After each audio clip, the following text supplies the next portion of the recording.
Last chance, anybody? She eats almost nothing. The auctioneer's voice cracked with frustration. 3-year-old Lily stood frozen on the wooden platform clutching a torn teddy bear. Her bare feet were bleeding. Her enormous brown eyes held no tears because she had learned long ago that crying only made the beatings worse. Damaged goods, someone muttered. Something is broken in that one. Then boots struck wood. A tall figure emerged from the shadows, and every head in Silver Creek turned to watch. This is the story of how a man who had lost everything found a daughter nobody wanted. The auctioneer's voice cracked with frustration as it echoed across the town square of Silver Creek, Montana territory. Last chance, anybody. She eats almost nothing. 3-year-old Lily stood frozen on the wooden platform, clutching a torn teddy bear to her chest.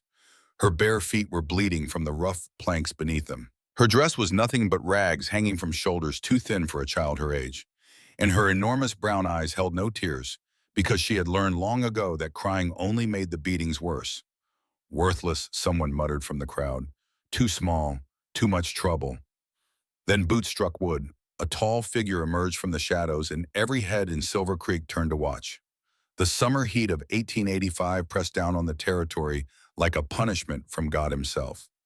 Caleb Thornton wiped sweat from his brow and cursed under his breath as he made his way through the dusty streets. He had come to town for one reason and one reason only: to buy a stallion from the Garrett farm. Nothing more, nothing complicated, just business the way he liked it. 4 years of keeping to himself. 4 years of running the biggest horse ranch in Montana territory without letting anyone get close. 4 years since Annabelle died in his arms, their newborn son following 3 days later into that cold darkness from which neither would return. He had built walls so high around his heart that even his own foreman called him a ghost walking among the living. And Caleb preferred it that way. Ghost did not feel. Ghost did not lose. Ghost did not wake in the middle of the night reaching for a woman who was no longer there. At 34 years old, Caleb Thornton had everything a man could want. Land stretching as far as the eye could see. Horses worth more than most men earned in a lifetime. A house with rooms he never entered because the silence inside them was too loud to bear. He had everything except the one thing that mattered: a reason to keep living. "Caleb, over here." Hank Morrison waved from across the dusty street, his weathered face splitting into a grin beneath his sweat-stained hat. Hank had been the foreman at Thornton Ranch for nearly a decade, one of the few men Caleb still tolerated. "Thought you said you weren't coming to town until next week," Hank called out as Caleb approached. "Changed my mind." Caleb kept walking toward the livery stable, his long stride eating up the distance. "Garrett has that gray stallion I've been watching. Figured I would take a look before someone else snatches him up." "Garrett is not here today." Hank fell into step beside him, matching his pace. "Whole town is at the placement fair." Caleb stopped dead in his tracks. Something cold settled in his stomach, though he could not have said why. "The what?" "Orphan auction." Hank spat tobacco juice into the dirt, his expression darkening. "Train came in yesterday with a whole load of them from back east. Farmers looking for cheap labor mostly. Some families wanting babies." He shrugged, though the gesture held no indifference. "That is how it works." "That is none of my concern." "Did not say it was." Hank studied him with knowing eyes that had seen too much over the years. "But you might want to avoid the town square if you do not want to see it. They are wrapping up the last few right about now." Caleb should have listened, should have turned around, gone back to the ranch, waited another week for that stallion. The smart thing to do would be to climb back on his horse and ride away from whatever was happening in that square. But something pulled him forward. Maybe curiosity, maybe fate, maybe the ghost of Annabelle whispering in his ear the way she sometimes did when the wind blew just right through the empty rooms of their home. The town square was packed despite the brutal heat. Women fanned themselves with handkerchiefs embroidered with flowers they would never see bloom in this harsh country. Men mopped their faces with bandanas already soaked through with sweat. Children darted between legs, bored with proceedings that would determine the fate of others just like them. On a wooden platform at the center of it all stood a man in a sweat-stained suit, his voice hoarse from hours of calling out bids. Virgil Potts had been running these auctions for as long as anyone could remember, and the weariness in his voice suggested he was ready for this particular one to end. "Come now, folks." Potts wiped his forehead with a handkerchief that had long since stopped absorbing anything, She is the last one. Surely someone needs a little helper around the house. Caleb pushed through the crowd until he could see the platform clearly, and his heart stopped beating in his chest. A child stood there, tiny, 3 years old at most, though she was so thin she could have been younger.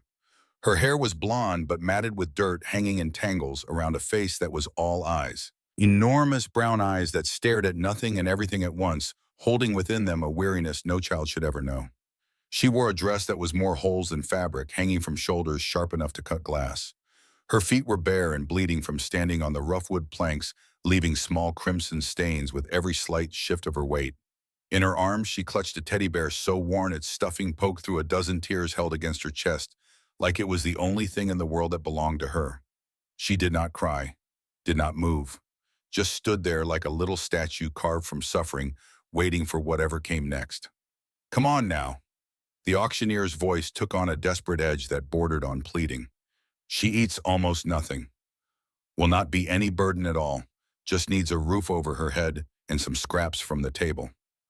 The crowd shifted uncomfortably, but no one stepped forward. A farmer in the front row shook his head, his arms crossed over his chest. Too small for any real work. Be years before she is useful for anything. I ain't running a charity, another man called out from somewhere to Caleb's left. A woman near Caleb tutted to her husband, her voice carrying that particular tone of sympathy that cost nothing and changed less. Poor little thing, but we have already got 4 mouths to feed. Cannot take on another. Damaged goods, someone muttered behind Caleb, and the words hit him like a physical blow. You can see it in her eyes. Something is broken in that one. Potts mopped his forehead again, clearly running out of options. The afternoon sun beat down without mercy, and even the auctioneer seemed ready to give up on this final unwanted child. All right, folks, if nobody wants her, she goes back to the orphanage in Helena. They will find some use for her, I reckon. Caleb knew what that meant. Everyone knew. The Helena orphanage was a workhouse in everything but name. Children went in, and if they came out at all, they came out broken in ways that could never be fixed. He should walk away. This was not his problem. He had a ranch to run horses to breed a life carefully constructed to avoid exactly this kind of complication. He had built his walls for a reason, and that reason was standing in a cemetery on the hill overlooking his ranch, marked by 2 headstones he could not bear to visit. The little girl on the platform shifted her weight, and Caleb saw her wince. Her feet were worse than he had thought at first glance. Not just dirty, but cut and bruised, the skin torn in places that suggested she had walked miles on them. Miles without shoes. Miles without anyone caring enough to carry her. Still, she did not cry. Something about that hit Caleb harder than tears ever could have. This child had learned that crying brought no comfort, had learned to endure pain in silence because making noise only made things worse, had learned at 3 years old that the world offered her nothing but hurt, and the best she could do was make herself small enough that maybe the hurt would pass her by.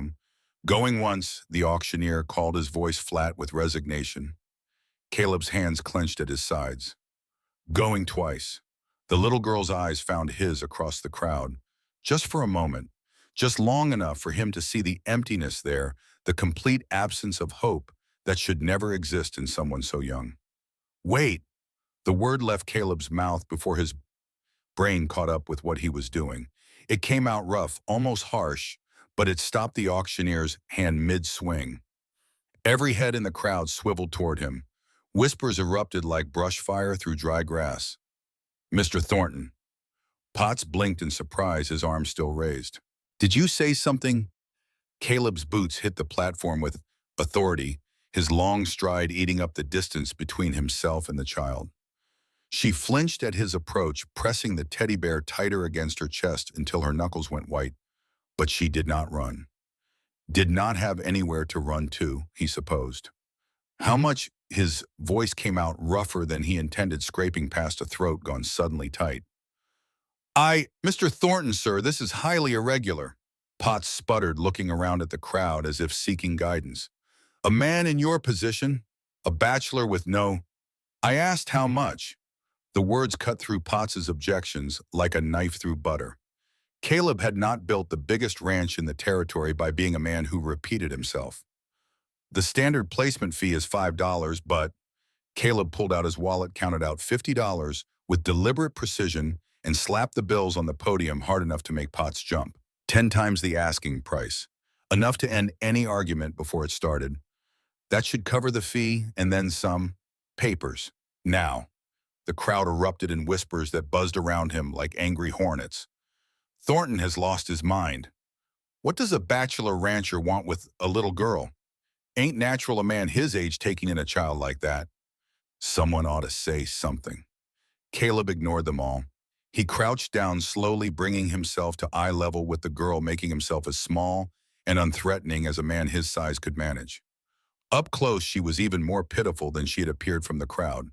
Cheeks hollow beneath dirt smudges, arms like twigs barely able to hold up the ragged bear, dark circles under those enormous eyes that spoke of sleepless nights and nameless fears. Hey there. He kept his voice soft, gentler than he had spoken to anyone in 4 years. What is your name? She stared at him without answering. Her grip on the teddy bear tightened until he could see her small fingers trembling. That's your friend. Caleb nodded toward the bear, keeping his movements slow and predictable. He got a name, still nothing, but something flickered in her eyes. Not trust, not exactly. Maybe curiosity. Maybe just the faintest spark of something that was not fear. I am Caleb. He stayed crouched, his knees protesting against the hardwood of the platform.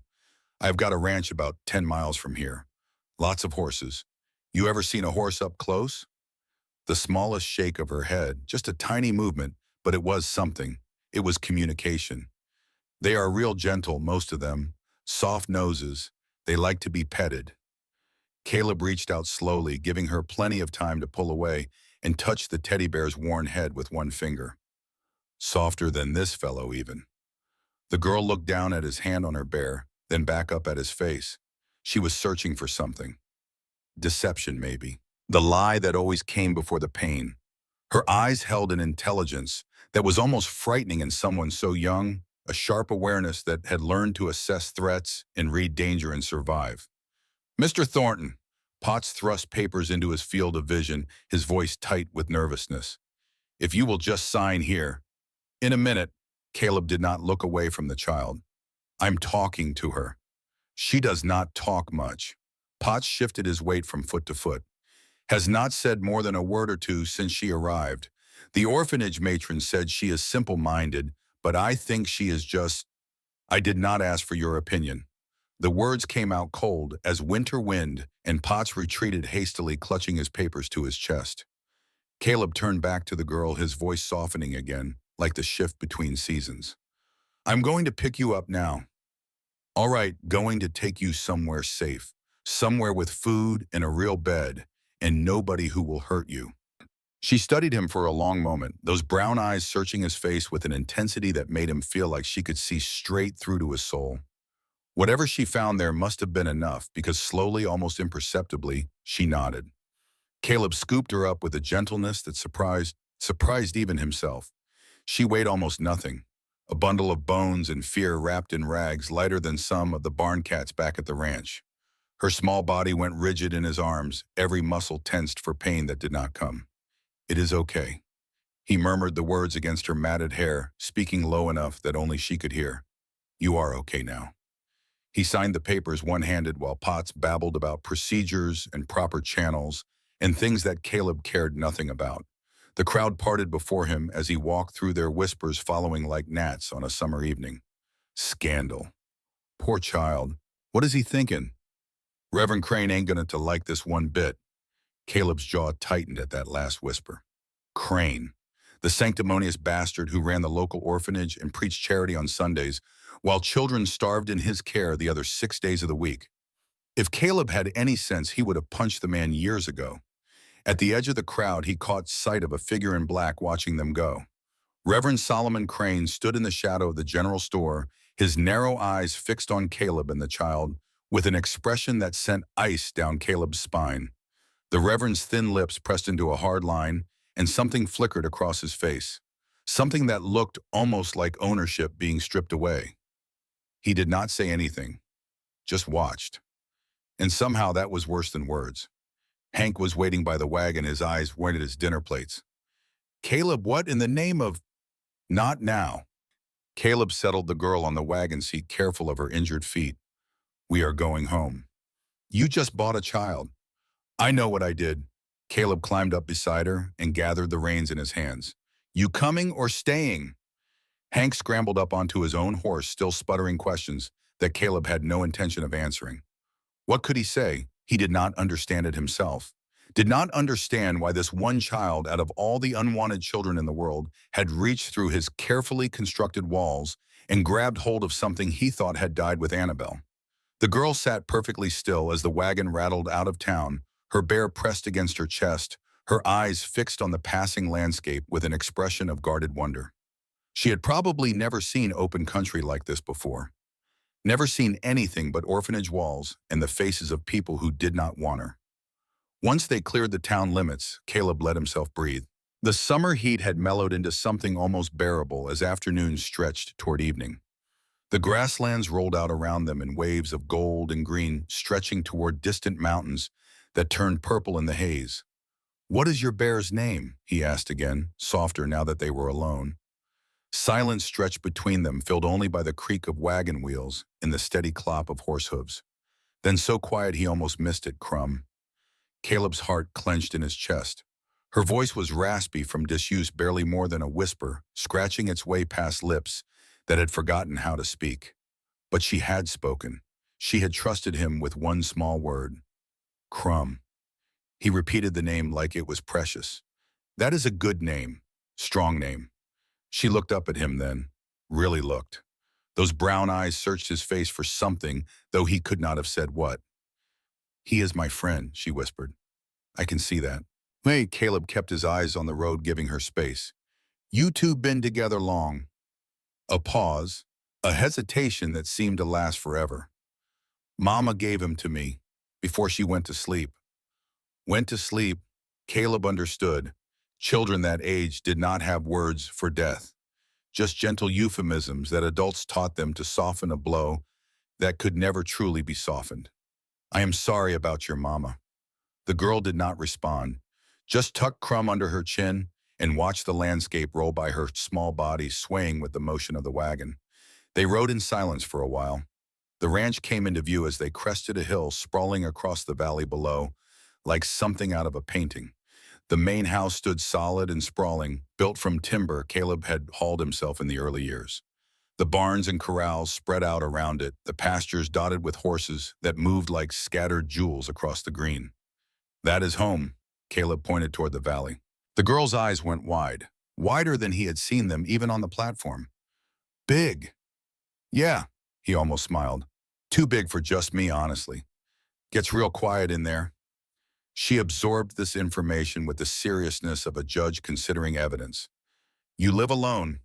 For now, got some folks who help with the horses and the house. But at night, he nodded.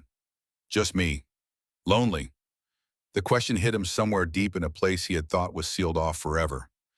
3 years old, and she understood loneliness better than most adults he had met. Understood it the way only someone who had lived it could. Sometimes, he admitted. She was quiet for a moment, processing this with that strange intensity of hers. Then so quietly he was not certain he heard right. Me too. The wagon pulled up to the main house as the sun began its descent toward the mountains.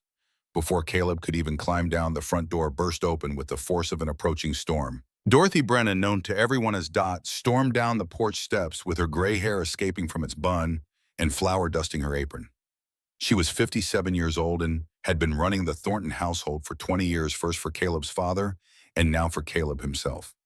She had nursed him through fevers, boxed his ears for misbehavior as a boy, and held him while he sobbed after Annabelle's funeral.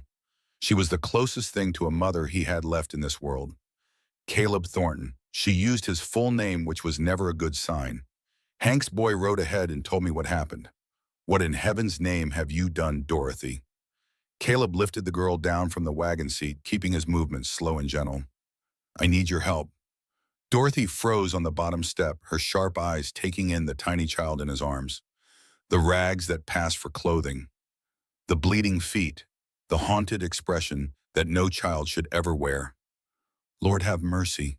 The anger drained from her voice, replaced by something softer and infinitely more dangerous. What have they done to this baby? Nothing good. Caleb shifted the girl in his arms, suddenly aware of how light she was, how fragile. She needs food, a bath, clean clothes, and someone needs to look at those feet of hers. Dorothy's face transformed from shock to fierce determination in the space of a single heartbeat. Bring her inside, right now. The next hour passed in a blur of activity. Dorothy heated water for a bath while Caleb sat with the girl in the kitchen, coaxing her to eat small bites of bread and cheese. She ate like she expected the food to be snatched away at any moment, fast, barely chewing, her eyes constantly darting to the door as if watching for threats. Slow down, little one. Caleb gently touched her arm. Nobody is going to take it from you. There is plenty more where that came from. She froze a piece of cheese halfway to her mouth, staring at him with naked disbelief. I promise. He held her gaze, willing her to believe him. Eat all you want. If you are still hungry after Dorothy will make more. Something shifted in her expression. Not trust, not yet, but the beginning of hope. A tiny crack in the armor she had built around herself. The bath is ready, Dorothy called from upstairs. The girl's whole body went rigid. Her eyes darted toward the door, the windows, any possible escape route. Every muscle tensed for flight. Hey! Caleb crouched down to her level, keeping his voice calm and steady. It is just a bath. Warm water. Maybe some soap that smells nice. Dorothy will be gentle, I promise. No, the word came out sharp, edged with terror that cut through the air. No bath. Please. Caleb's gut twisted. What had they done to this child that made her fear something as simple as water? Okay. He kept his voice soft, carefully neutral. No bath tonight. Maybe tomorrow when you are ready. How does that sound? She stared at him clearly, waiting for the catch. The punishment. The anger that always followed defiance. Her small body was coiled like a spring, ready to absorb whatever blow came next. When none came, she nodded slowly, cautiously, as if testing the ground beneath her feet. Good. Caleb stood, offered her his hand. Let us go find you a room then, somewhere you can sleep. She did not take his hand, but she followed him, a small shadow trailing behind, her bear clutched tight against her chest. Dorothy met them in the hallway, her expression carefully neutral, despite the questions burning in her eyes. I have got the blue room ready. It is small, but it has got a nice window that looks out over the east pasture. Perfect. Caleb led the way, the girl's bare feet padding silently on the hardwood floors. The room was simple, a bed with a patchwork quilt in shades of blue and cream, a small dresser made of pine, a window that let in the last golden light of evening. Clean, safe, more space than this child had probably ever called her own. She stood in the doorway, not entering. This is yours, Caleb said. All of it, nobody else's. She looked at him, then at Dorothy, then back at the room. Her bottom lip trembled. Mine. Yours. She walked in slowly, touching the quilt with one tentative finger, as if expecting it to dissolve at her touch. Then the dresser. Then the window, pressing her palm flat against the glass like she needed to confirm it was real. Crumb 2. She held up the bear, her voice barely above a whisper. Crumb 2. Something in her face crumpled. Not sadness exactly, but the release of tension held too long. Walls starting to crack after bearing weight they were never meant to carry. She sat down on the bed very carefully, as if expecting it to disappear beneath her. Then she looked up at Caleb with those enormous eyes. What is your name again? Caleb, Nathaniel really, but everyone calls me Caleb. Caleb, she tested it on her tongue, rolling it around like something she might need to remember. You will not make me go back. The question broke something in him, shattered it into pieces he did not know how to put back together. No. He crouched down, meeting her eyes directly. I will not make you go back. This is your home now, understand? She studied him for a long moment, searching for the lie. When she did not find one, she nodded slowly. Okay. One word, but it was enough.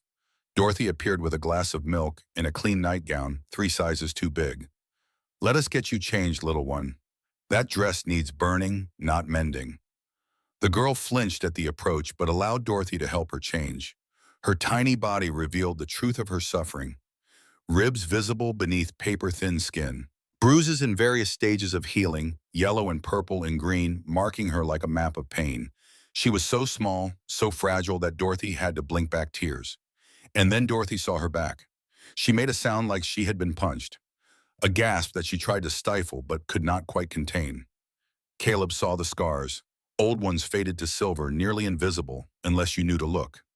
Newer ones still pink and raw raised welts that spoke of regular beatings, whip marks on a 3-year-old. He turned away, walked out of the room before he said something that would frighten the child. Walked all the way downstairs and out the back door, standing in the yard with his hands shaking as fury burned through his veins like wildfire consuming dry brush.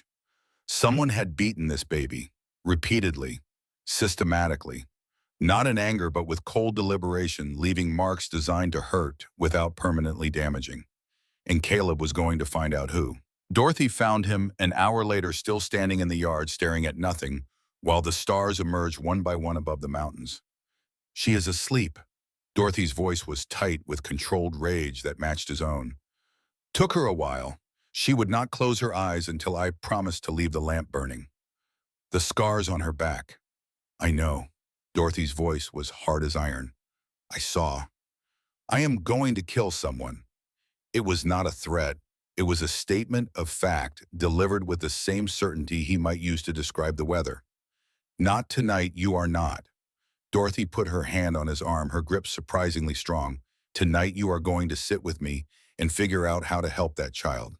Because she needs help, Caleb. More than just a bed and food." "What do you mean?" "She did not just learn not to cry."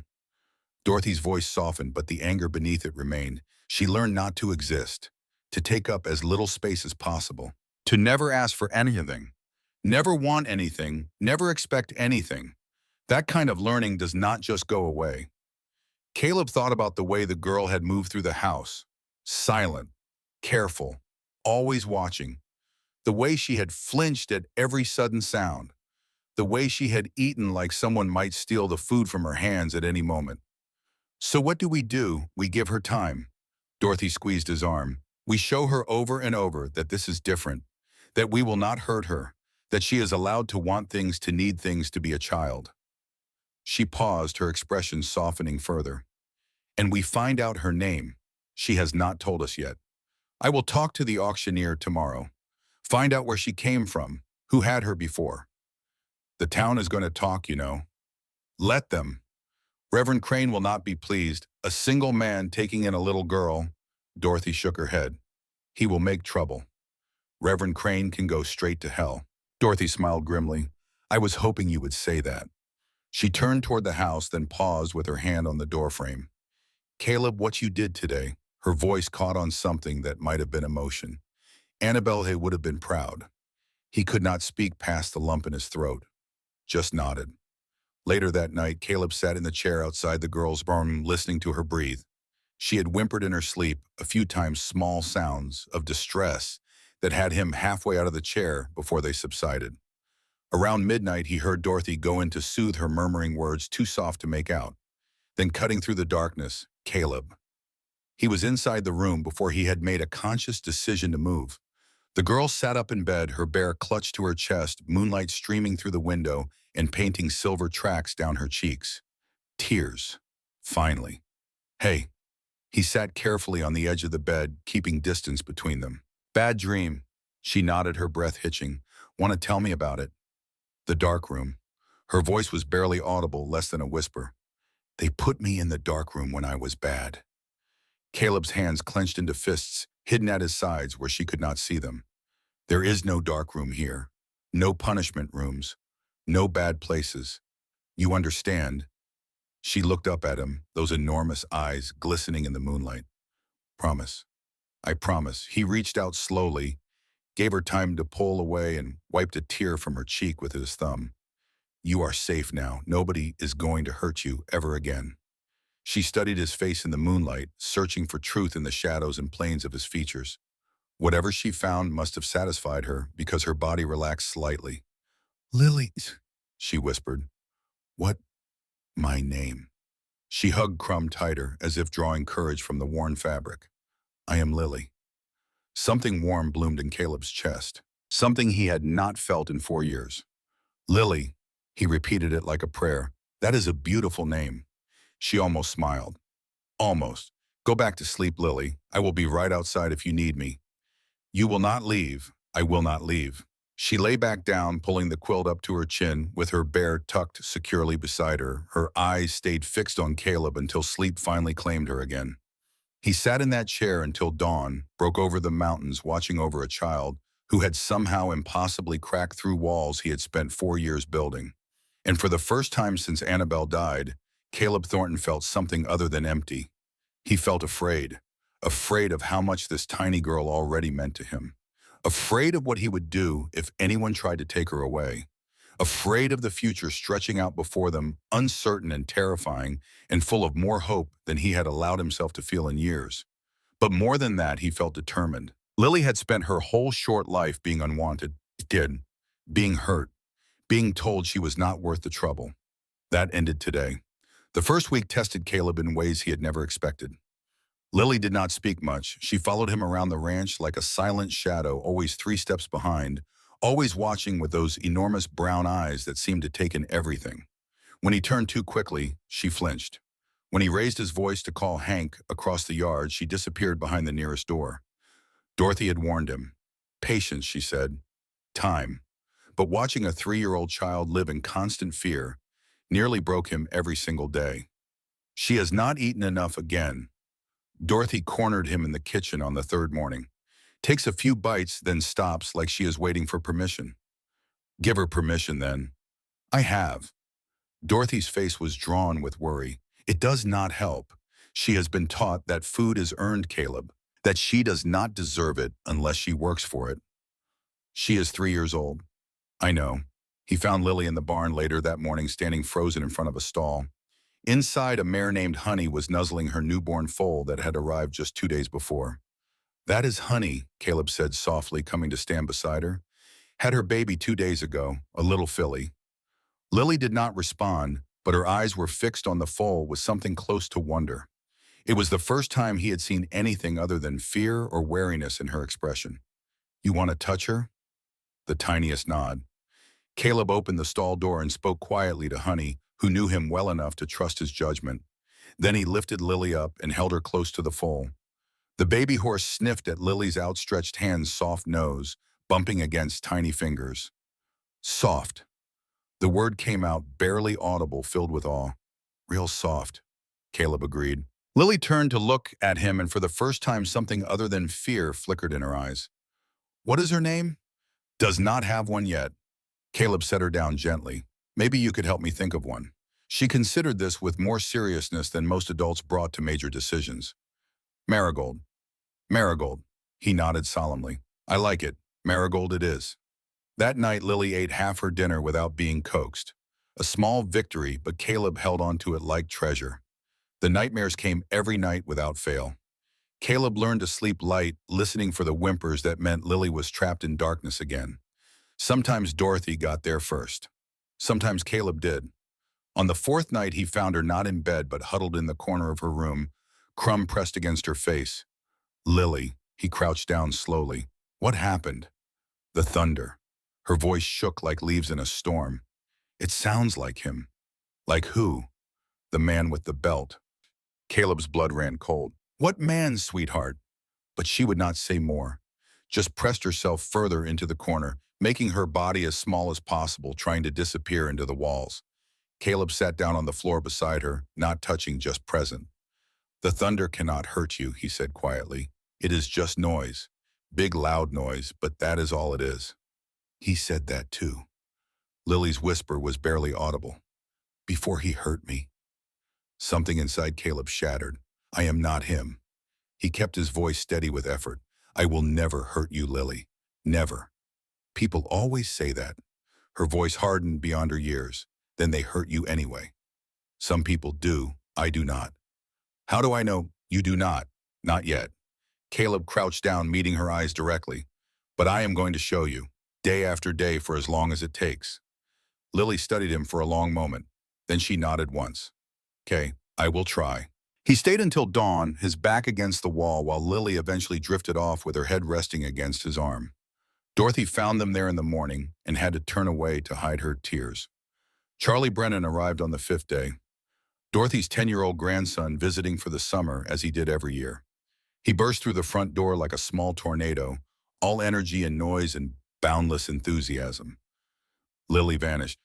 Where did she go? Charlie looked around confused. Grandma said there was a little girl. You scared her. Caleb was already heading for the stairs. Stay here.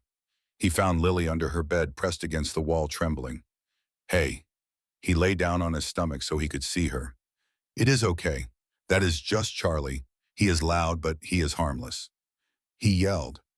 He is excited. Boys his age are like that. Caleb held out his hand. Come on out. I will introduce you properly. She did not move. Lily, his voice gentled. Nobody in this house will hurt you. Not me, not Dorothy, not Charlie, I promise. Slowly, painfully, she crawled out from under the bed. Her whole body was shaking. Caleb scooped her up, and for the first time, she did not go rigid in his arms. She leaned into him instead, pressed her face against his neck like she was trying to hide there. Progress. The introduction went better than expected. Charlie, under strict instructions from Dorothy, approached Lily like she was a skittish horse that might bolt at any sudden movement. Hi. He crouched down to her level. I am Charlie. I am 10. What is your name? Lily pressed closer to Caleb's leg but answered, Lily. That is a nice name. Charlie grinned, completely unfazed. You ever seen baby horses before? A tiny nod. Cool. You want to come see them with me? Marigold is getting bigger every day. Lily looked up at Caleb, seeking permission. Go ahead, he said. I will be right here if you need me. She hesitated, then took Charlie's offered hand. He led her toward the barn, chattering about horses and summer and everything a 10-year-old found interesting. Dorothy appeared beside Caleb, watching them go. That boy has got a gift with wounded creatures. Let us hope it works on this one. By the end of the day, Charlie had coaxed Lily's first laugh out of her. A small, rusty sound like something that had not been used in too long. Caleb heard it from across the yard and had to sit down. You all right, boss? Hank materialized beside him. Fine. Caleb cleared his throat. Just fine. Hank followed his gaze to where Charlie was showing Lily how to make a horse out of hay and twine. She was laughing at something he said, her face transformed by the simple joy of play. She is coming around, slowly. That is how it works with the broken ones. Hank sat down on the fence rail.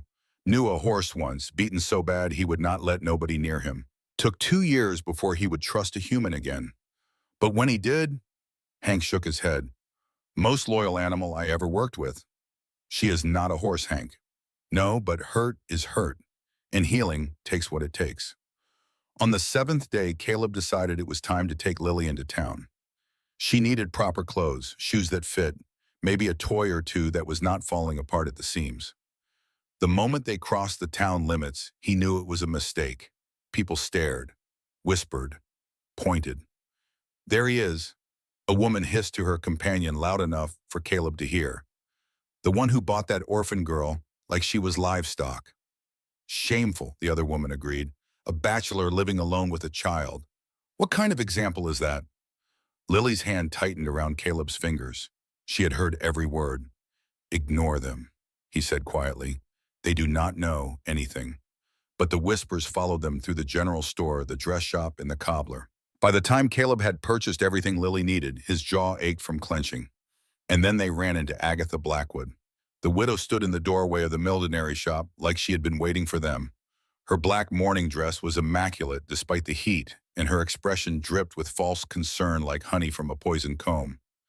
Mr. Thornton, her voice carried across the street, and this must be the poor little creature you have acquired.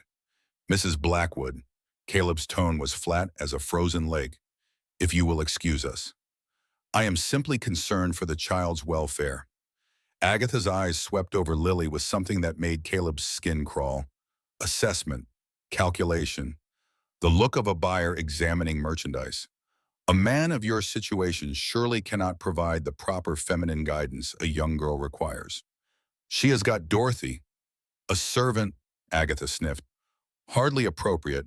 Now, if you were to consider other options, the Whitmore Home for Children provides excellent... No, Agatha's facade cracked slightly at the interruption. Really, Mr. Thornton, your stubbornness is most unbecoming. The child would be much better served by... The child, Caleb interrupted coldly, has a name and she is not going anywhere.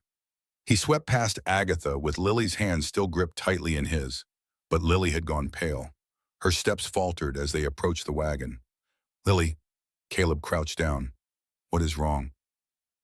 She looked at me. Her voice dropped to a terrified whisper. She looked at me like the other lady did, at the orphanage, before the bad things happened. Caleb's blood turned to ice in his veins. What lady? What bad things? But Lily had shut down, retreated into herself. Her eyes went blank and distant, like windows with the curtains drawn. He lifted her into the wagon, his mind racing. The orphanage. Agatha Blackwood. The way Agatha had looked at Lily like she was assessing livestock at market, something was very, very wrong. That night after Lily was asleep, Caleb sat with Dorothy and Hank in the kitchen.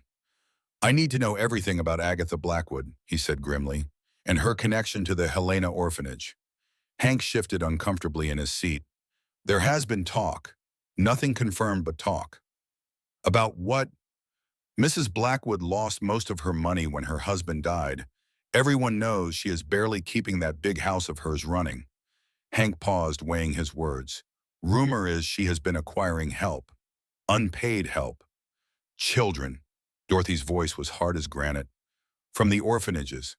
She calls them wards, but they are workers, unpaid, barely fed.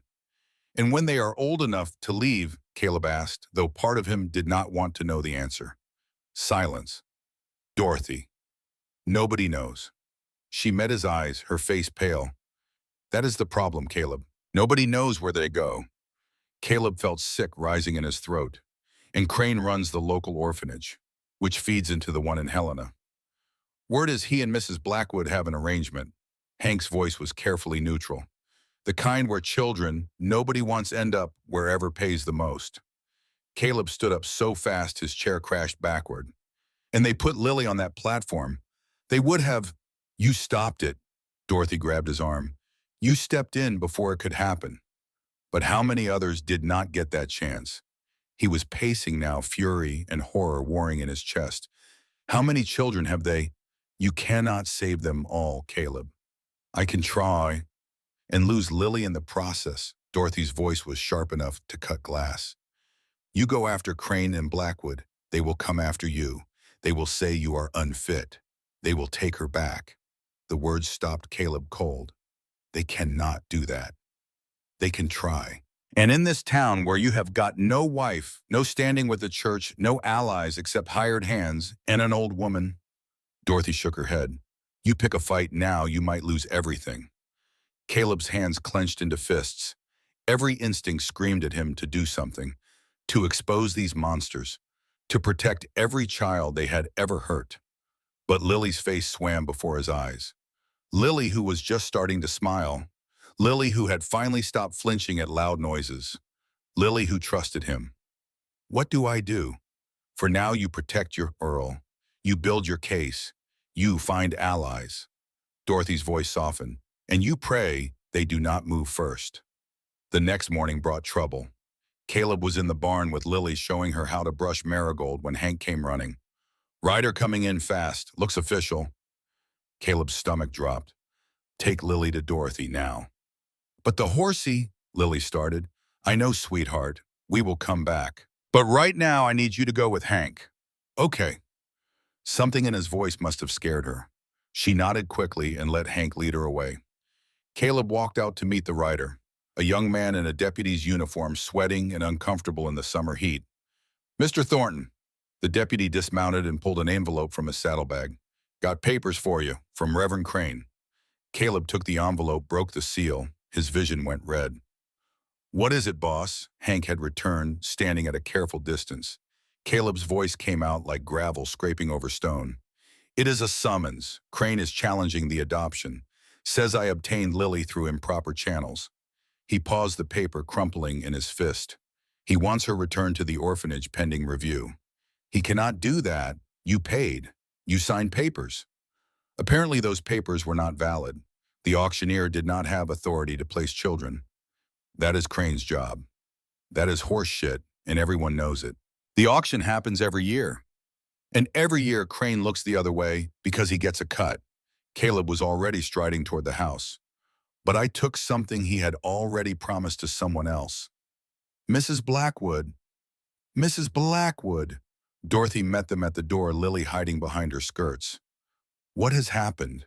Caleb could not answer, could not look at Lily and tell her that the safety he had promised might be ripped away. Dorothy took one look at his face and understood. Lily, honey, go play with Charlie in the kitchen. There are cookies. But now, sweetheart.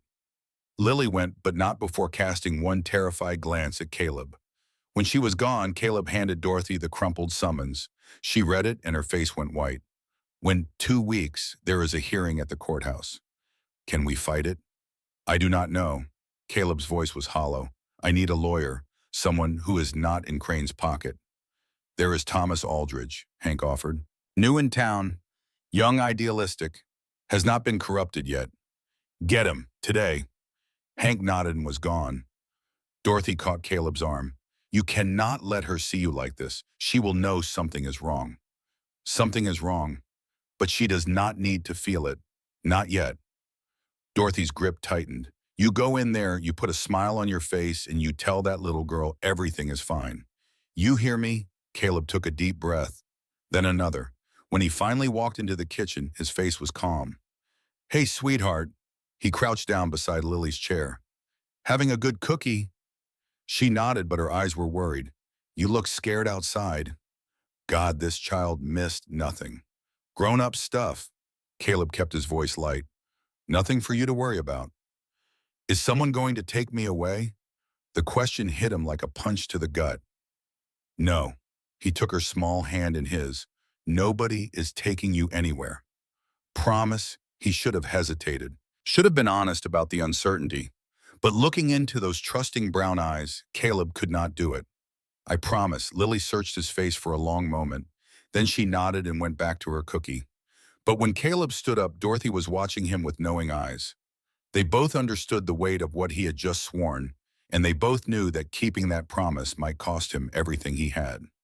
Thomas Aldridge arrived at the ranch that same afternoon, a young man of 25 with wire-rimmed spectacles and an earnest face that made him look even younger than his years. He carried a leather satchel stuffed with papers and wore the determined expression of someone who had come west to make a difference. Mr. Thornton? He shook Caleb's hand firmly, his grip stronger than his slight frame suggested. I have heard about your situation. That is why I came to Silver Creek in the first place. What do you mean? I mean I have been building a case against Crane for years. Tom's jaw set with quiet determination. Gathering testimony from former orphans, tracking financial irregularities, following the money wherever it leads. He paused, meeting Caleb's eyes directly. Crane is dirty, Mr. Thornton. He and Mrs. Blackwood both. But nobody has had the courage to challenge him until now. Hope flickered in Caleb's chest like a candle flame in darkness. Can you prove it? Not yet. Tom pulled papers from his satchel, spreading them across Caleb's desk. But if we can delay this hearing and buy ourselves some time, I think we can take them down and protect Lily in the process. They sat in Caleb's study until past midnight, piecing together everything they had. Financial records showing payments from Blackwood to Crane's orphanage that did not match any official adoption records. Testimonies from townspeople who had seen children arrive at Blackwood's estate and never leave. Whispers and rumors that painted a picture of systematic exploitation hidden behind respectable facades. Crane will attack your character. Tom explained, his voice steady despite the late hour. You are isolated. No family. No standing with the church. You have withdrawn from the community for years. They will use all of that against you. I do not care what people think about me. You need to care. In 2 weeks, a judge is going to decide whether you are fit to keep that little girl. Tom leaned forward, his spectacles catching the lamplight. And right now, Crane has the advantage. He has the church. He has connections. He has years of appearing respectable while doing unspeakable things. Caleb stared at the papers scattered across his desk, each one representing a piece of the puzzle they were trying to solve. What do we need? Evidence of abuse at the orphanage. Witnesses willing to testify, and Tom hesitated, clearly weighing his next words. And what, ideally, a wife. Silence hung between them like morning fog. I am not marrying someone just to win a custody case. I know, but it is worth considering. Tom stood gathering his papers. Get some sleep, Mr. Thornton. Tomorrow is going to be a long day. But Caleb did not sleep. He sat on Lily's floor watching her breathe, counting the hours until everything he had built might be torn away. Around midnight, a soft voice drifted through the darkness. Caleb. He was at her bedside before he had consciously decided to move. Lily sat up against her pillows. Crumb clutched to her chest, moonlight streaming through the window and painting silver tracks down her cheeks. Hey. He sat carefully on the edge of the bed. Bad dream. She nodded, her breath hitching in small sobs. Want to tell me about it? The man came back. Her voice trembled like leaves in wind. The bad man. He put me in the dark room again. Caleb's hands clenched into fists, hidden in the shadows where she could not see them. There is no dark room here. Remember, no punishment rooms. No bad places. But what if they make me go back? Lily's eyes were huge in the moonlight, filled with a terror no child should know. What if the people in town say I have to go back to the bad place? He should not make promises he might not be able to keep, should not compound one potential heartbreak with another. But looking at this tiny girl trembling in her bed, with nothing but a worn teddy bear for comfort, Caleb could not bring himself to offer anything less than certainty. Nobody is taking you anywhere. He reached out, smoothing her tangled hair back from her forehead. I will not let them. How do you know? Because I will fight for you. Caleb held her gaze, willing her to believe him. Every day, with everything I have. That is what fathers do. Something shifted in Lily's expression, a light kindling behind the fear. Father. The word hung between them, heavy with meaning. Neither of them quite knew how to carry. If you want me to be. Caleb's voice came out rougher than intended. I know I am not your real father. I know I cannot replace. I never had a father. Lily's whisper cut through his stumbling words. Mama said he went away before I was born. I do not know what fathers are supposed to be like. Well, Caleb cleared his throat against the sudden tightness. I am not entirely sure either, but I think it means I take care of you. I protect you. I make sure you have everything you need. He paused, struggling to find the right words. And I love you, no matter what. Lily was quiet for a long moment, processing this with the seriousness she brought to everything. Papa. She tested the word like she was tasting something new. Can I call you Papa? Caleb's heart cracked wide open. You can call me whatever you want, sweetheart. Papa. She said it again, more certain this time. Then she reached out and wrapped her small arms around his neck, pulling herself into his chest. I love you too, Papa. He held her there in the darkness, this tiny girl who had become his whole world in the space of a few short weeks, and he made a silent promise to whatever power was listening. He would not fail her, no matter what it cost. 3 days before the hearing, Dr. Clara Whitfield came to the ranch. She was a rarity in Montana territory, a female physician trained in Philadelphia who had come west after her husband's death, determined to practice medicine in a place where she might actually be needed. Most of the town's men refused to see her, but the women swore by her skills and discretion. I heard about your situation, she said, standing in Caleb's parlor with her medical bag clutched in both hands. I want to help. I have examined children from Crane's orphanage before, 3 of them over the past 2 years. Her voice hardened with barely contained anger. 2 had injuries consistent with severe beatings. 1 had marks that suggested. She paused, struggling to complete the thought. Other kinds of abuse. Caleb felt sick rising in his throat. Did you report it? I tried. Bitterness crept into Clara's voice. The sheriff dismissed my concerns, said children lie, said I was misinterpreting innocent playground accidents. She shook her head. A woman's word against a man of God. I never stood a chance. But if you testified at the hearing, I would gladly. Clara met his eyes directly. But I need to examine Lily first, document her injuries properly, create a medical record that even Judge Stone cannot ignore. Caleb hesitated. Lily had barely gotten comfortable with Dorothy touching her, a stranger poking and prodding. She is terrified of being examined. I know. That is why I am asking your permission first. Clara's expression softened with understanding. I will not force her. Will not even try if she says no. But if she will let me, I might be able to give you the evidence you need to keep her. He found Lily in the barn, her favorite place, now feeding carrots to Marigold under Charlie's watchful supervision. Sweetheart, I need to talk to you. Lily looked up instantly wary. Her ability to read moods remained unnervingly sharp. Am I in trouble? No, baby, not even close. He crouched down to her level, taking her small hands in his. There is a lady here, a doctor. She wants to look at you, make sure you are healthy. Lily's face went white as fresh snow. No. The word came out sharp, edged with terror. No. No doctors. No looking. No. She is very gentle. She will not hurt you. They always say that. Lily backed away, shaking her head so hard her braids whipped against her cheeks. They always say gentle, and then they are not. This time is different.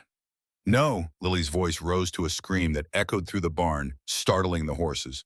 No doctors, no looking, no low. She bolted, disappearing through the barn door before Caleb could react. Charlie's eyes were huge in his young face. I will find her, Mr. Thornton. No, let me. He found her 20 minutes later, huddled in the hayloft where she had hidden once before, Crumb pressed against her face as if the worn bear could shield her from the world. She was shaking so hard he could hear her teeth chattering from the ladder below. Caleb climbed up slowly, making noise so she would know he was coming. Hey. He settled onto the hay a few feet away, giving her space. I'm sorry I scared you. That was not fair. No response, just the sound of ragged breathing and the soft creak of old wood. Can you tell me why you are so afraid of doctors? Silence stretched between them, filled only by the distant sounds of horses moving in their stalls below. Then so quietly he almost missed it. They look at the bad parts. What bad parts? The parts that make you dirty. Lily's voice was hollow, devoid of the childish inflection it should have held. The parts that make people not want you. Caleb's heart cracked clean in half. Lily, sweetheart, there is nothing dirty about you. Nothing. The other doctor said there was. She finally looked up, her eyes swimming with tears that seemed to come from somewhere deeper than her small body could hold. At the orphanage, he looked at my back and said I was damaged goods. Said nobody would ever want a broken thing like me. Rage, pure white hot rage, flooded through Caleb's veins like wildfire. That doctor was wrong. He kept his voice steady through sheer force of will. Dead wrong. You are not broken, Lily. You are not damaged. You are perfect. Then why did they hurt me? The question hung in the air like something poisonous. Caleb did not have an answer. There was no answer that could make sense of grown adults beating a 3-year-old child. Because they were evil, he said finally. Because something was wrong with them, not you. You did not do anything to deserve what happened. Nothing. Lily studied his face with those 2 old eyes that had seen too much. The lady doctor. Is she nice? I think so, but you do not have to see her if you do not want to.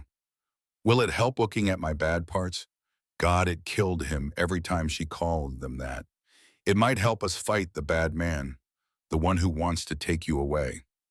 Lily considered this for a long moment, her small brow furrowed in thought.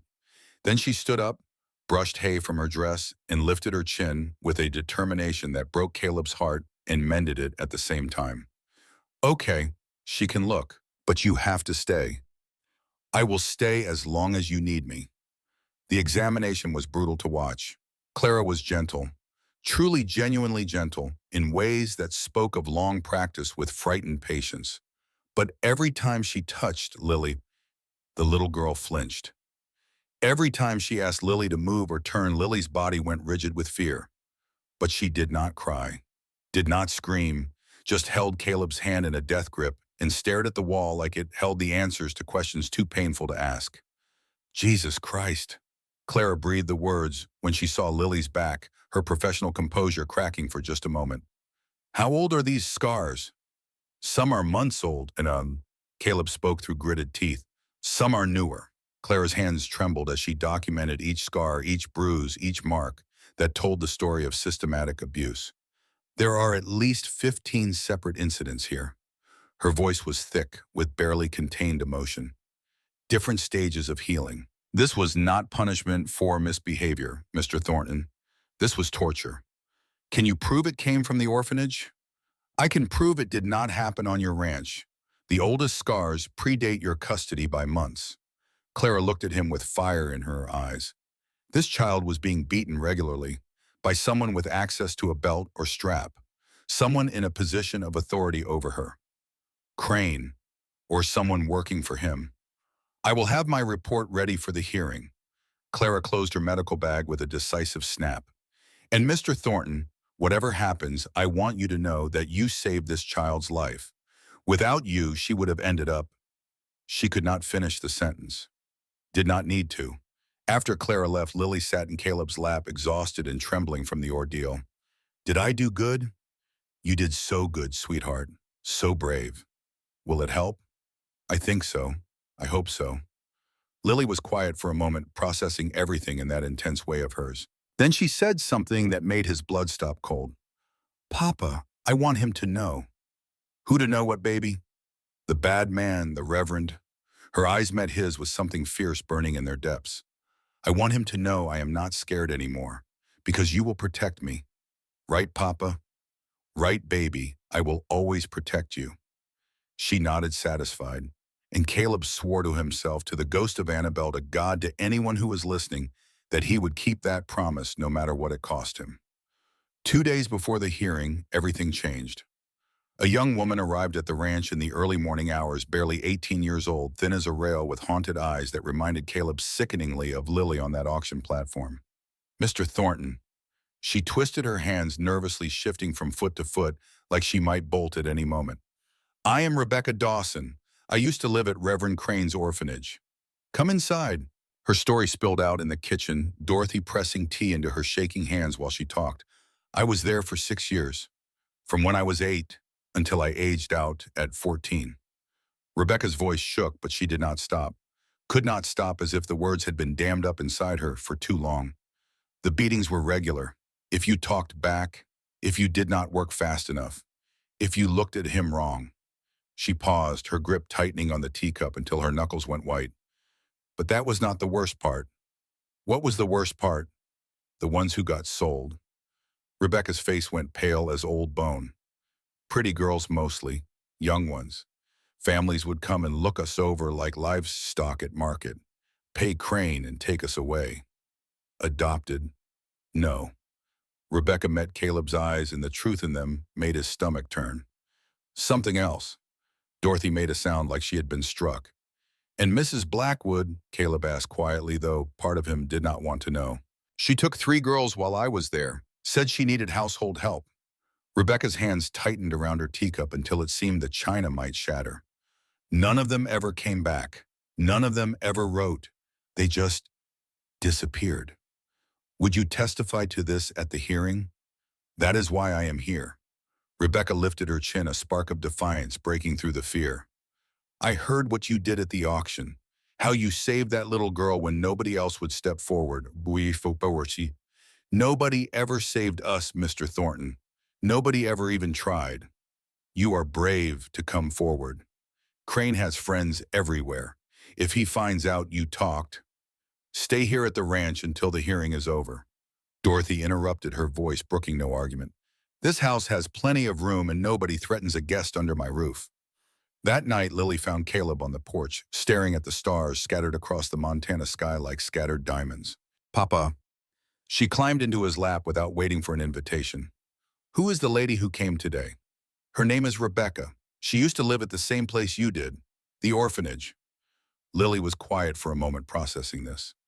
Did they hurt her too? Yes, sweetheart, they did. Does she have nightmares? Probably. Lily nodded slowly, her small face serious in the starlight. Maybe I can help her. Tell her about how the nightmares get smaller when you have people who love you. Caleb's arms tightened around her. I think she would like that very much.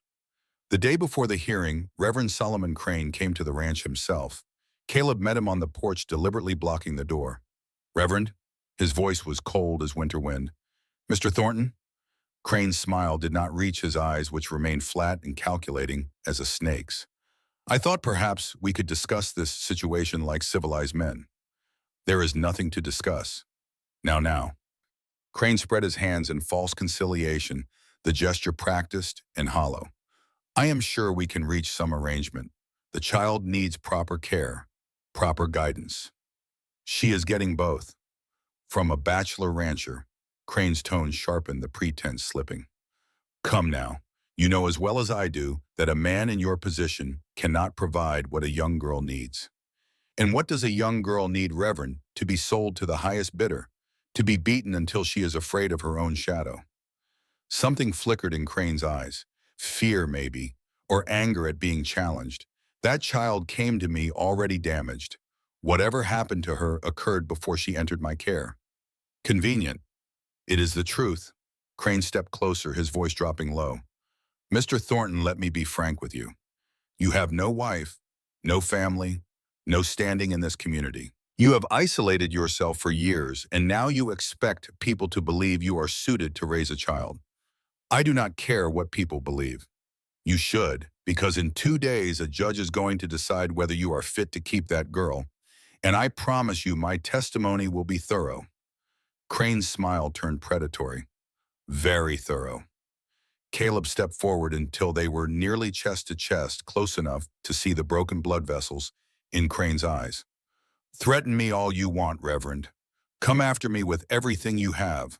But know this. His voice dropped to a whisper that carried more menace than any shout. If you try to take that little girl, I will burn your whole operation to the ground. Every crooked deal, every missing child, every cent you have taken from suffering families. Crane's face went pale. You would not dare. Try me. For a long moment, neither man moved. Then Crane stepped back, adjusting his collar with fingers that trembled slightly. I see we understand each other. We do. I will see you at the hearing, Mr. Thornton. He walked away, and Caleb watched until he disappeared down the road. When he turned around, Lily was standing in the doorway. Was that the bad man? She whispered. Yes, sweetheart. He wants to take me away. He wants to, but he will not. Lily walked to him and wrapped her arms around his legs, holding on like she would never let go. You are scared, she said. I can tell. Maybe a little. Do not be. She pressed her forehead against his thigh. You are brave, braver than anyone. What makes you say that? Because you saved me. Her voice was fierce despite its smallness, and people who save people are the bravest of all. The morning of the hearing dawned hot and merciless. Caleb dressed in his best suit, the one he had worn to Annabelle's funeral 4 years ago. Lily wore a new dress Dorothy had made white with blue flowers, her hair braided neat and clean. Do I look pretty? She asked, spinning for him. Prettiest girl in Montana. Pretty enough to keep, the question gutted him. Lily, no matter what happens today, you are worth keeping. You understand me? This is not about whether you are good enough. This is about grown-ups fighting over something that should never have been in question. She nodded slowly. Okay, Papa. They rode into town in silence. Dorothy sat with Lily in the wagon bed, holding her hand. Rebecca followed on a borrowed horse, pale but determined. The courthouse was packed when they arrived. Half the town had turned out, some curious, some supportive, most just hungry for spectacle. Caleb spotted Crane immediately, standing near the front in his black preacher's suit, Agatha Blackwood beside him, like a shadow in mourning clothes. They both looked supremely confident. That confidence wavered slightly when they saw Rebecca. What is she doing here? Agatha hissed loud enough for Caleb to hear. Crane's face went carefully blank. Nothing to worry about. The word of a former orphan against a man of God. No one will believe her. But his eyes said something different. His eyes said afraid. Judge Abraham Stone called the court to order, and Caleb's fate began to be decided. Crane's lawyer went first. Patterson, a slick man from Helena with oiled hair and a practiced voice that dripped with manufactured outrage. This child was removed from proper care without authorization. Mr. Thornton, however well-intentioned, circumvented established procedures designed to protect vulnerable children. The orphanage system exists for a reason. Objection. Tom rose from his seat. The auction at which Mr. Thornton acquired custody has been conducted annually for 15 years, without challenge from Reverend Crane. Because I trusted that good families would step forward. Crane's voice rang with practiced sincerity. I never imagined a single man with no experience in child-rearing would attempt to raise a young girl alone. Patterson continued building his case. Caleb's isolation, his lack of family, the absence of a proper maternal influence.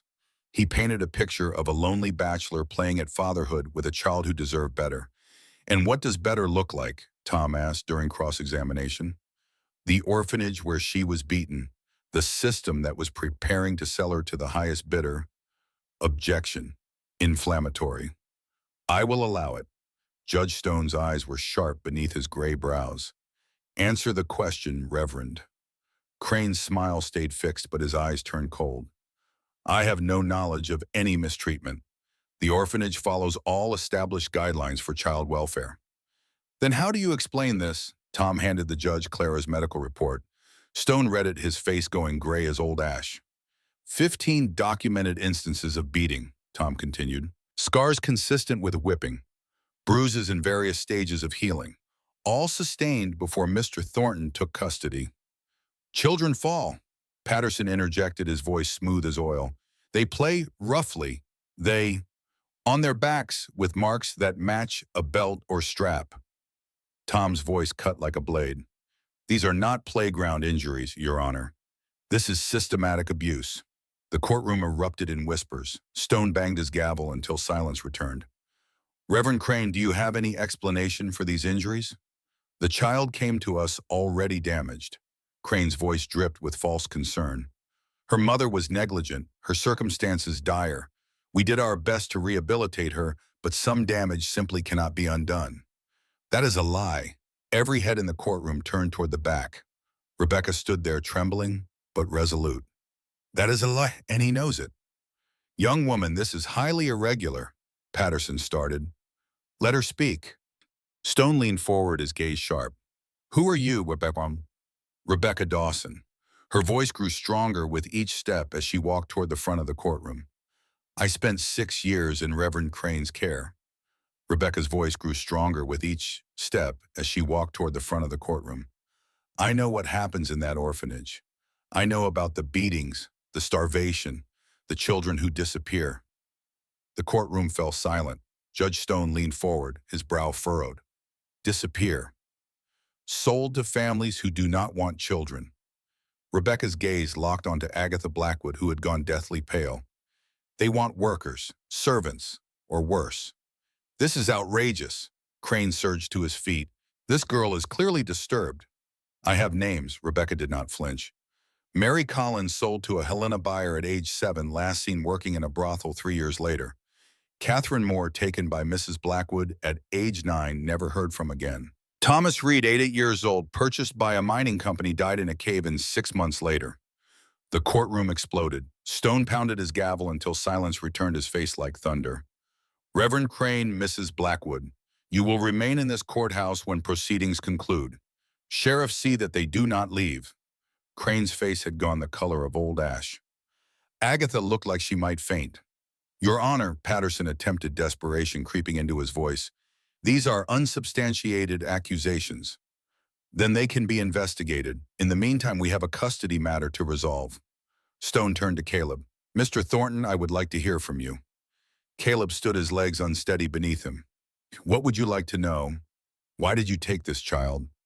The question he had been asked a dozen times, the question he had never fully answered, not even to himself. He looked at Lily sitting between Dorothy and Clara, her bear clutched to her chest, her eyes fixed on his face with absolute trust. Because she was standing on that platform and nobody wanted her. His voice came out rough, scraping past a throat gone tight. Because I know what it feels like to believe you are not worth fighting for, to think you are not worth saving. You are a wealthy man, Mr. Thornton, a respected rancher. Surely you have never... My wife died 4 years ago. The words tore out of him. My son, 3 days after that. He paused, gathering himself against the memories that threatened to swallow him whole. I spent 4 years convinced that caring about anyone was a death sentence, that it was safer to be alone, that love meant nothing but pain. His eyes found Lily's across the courtroom. Then I saw her, standing there with nothing but a broken toy and broken faith, waiting for someone to tell her she mattered. And I could not walk away. Could not let her believe the lie that she was not worth saving. And are you equipped to raise her, a single man with no experience? No. The honesty surprised everyone, including Caleb himself. I do not know what I am doing half the time. I make mistakes constantly. I have no idea how to braid hair, or soothe nightmares, or answer questions I do not have answers to. He paused, his voice steadying. But I love her, and I will spend every day of my life trying to be what she needs. Papa, Lily's small voice cut through the courtroom like a bell. She had slipped away from Dorothy and was standing in the aisle, tears streaming down her face. Papa, I want to say something. Stone leaned forward. Child, this is a courtroom. There are procedures. Please, Lily's voice broke on the word. Please let me talk. The judge studied her for a long moment, his weathered face softening. Then he nodded. Lily walked forward, so small among all these adults, so fragile looking in her white dress with blue flowers. But her voice was steady when she spoke. The bad man says I need a proper family, a mama and a papa and a nice house. She looked at Crane and something fierce flashed in her eyes. But I had those things at his orphanage. I had a bed and food sometimes, and other children. And they still hurt me. She turned to the judge. Papa Caleb never hurts me. He reads me stories at bedtime. He lets me name the baby horses. He stays with me when I have bad dreams, even when he is tired and his back hurts from sleeping in the chair. Her small hands clenched at her sides. He chose me when nobody else would, and I choose him back. She walked back to Caleb, wrapped her arms around his leg, and held on like she would never let go. If you send me back to the bad man, I will run away. I will run and run until I find Papa again. Because he is my family now, and nobody gets to take that away. Stone was quiet for a long moment, his eyes glistening in the afternoon light streaming through the courthouse windows. When he spoke, his voice was thick with emotion. In 20 years on this bench, I have rarely seen such courage from one so young. He looked at Crane, then at Agatha, then at Caleb and Lily, and rarely seen such darkness masquerading as righteousness. He picked up his gavel. It is the ruling of this court that Lily remains in the custody of Caleb Thornton, effective immediately and permanently. He paused, his gaze hardening as it swept over Crane and Blackwood. Furthermore, I am ordering a full investigation into the operations of the Silver Creek Orphanage and the activities of Reverend Solomon Crane and Mrs. Agatha Blackwood. The gavel came down like thunder. Court is adjourned. Chaos erupted. People shouted, cried, rushed forward. Crane tried to flee and was stopped by the sheriff. Agatha collapsed into her seat, sobbing. But Caleb heard none of it.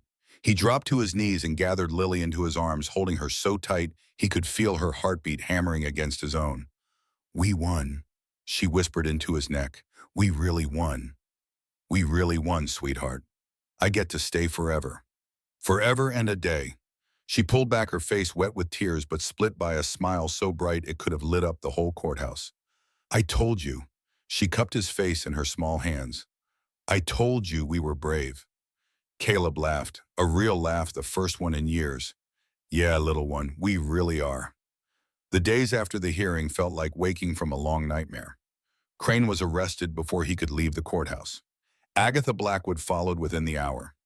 The sheriff, facing his own investigation for looking the other way, suddenly became very cooperative, producing records he had claimed did not exist. 7 children were recovered from Mrs. Blackwood's household, all of them malnourished, all of them bearing scars similar to Lily's.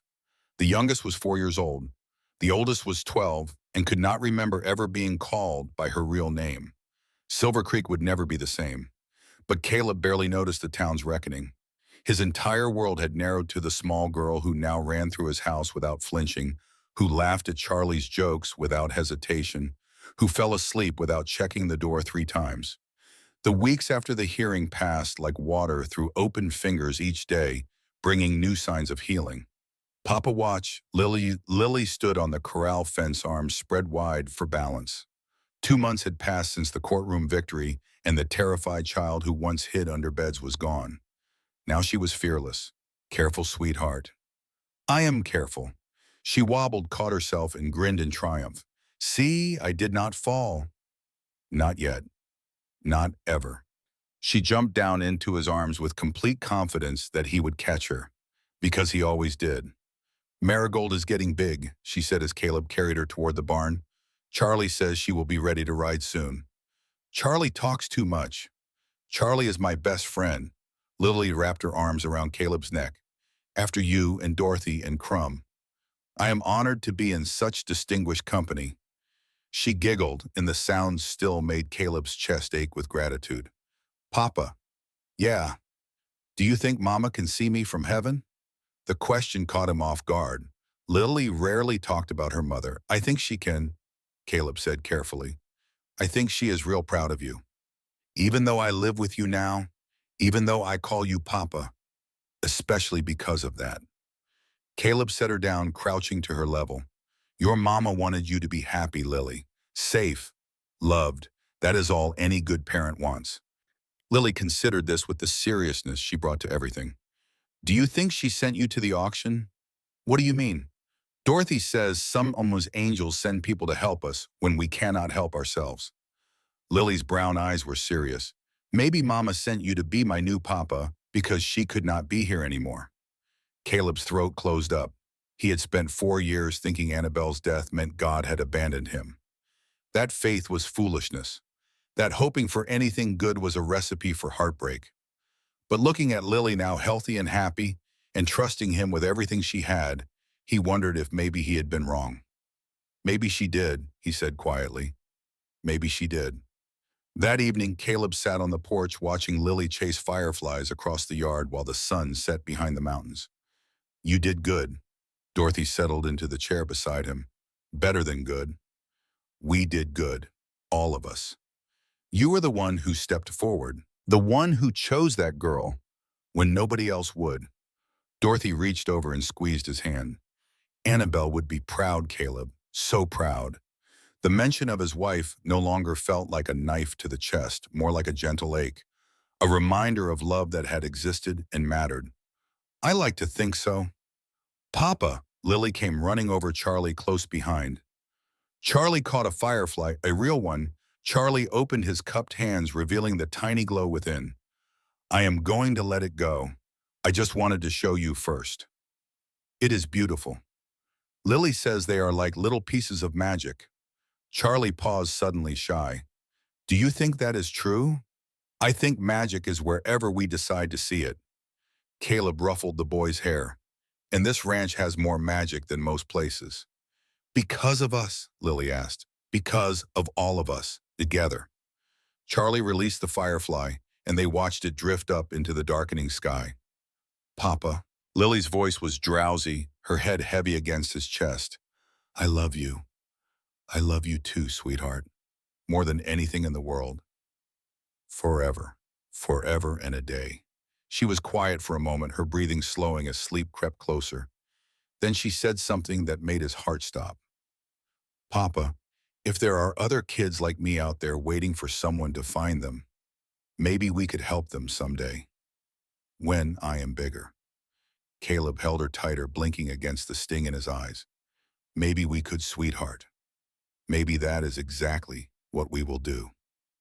The morning they were supposed to leave for Helena to meet with the adoption lawyer Tom Aldridge, arrived at the ranch with his face pale and his hands shaking.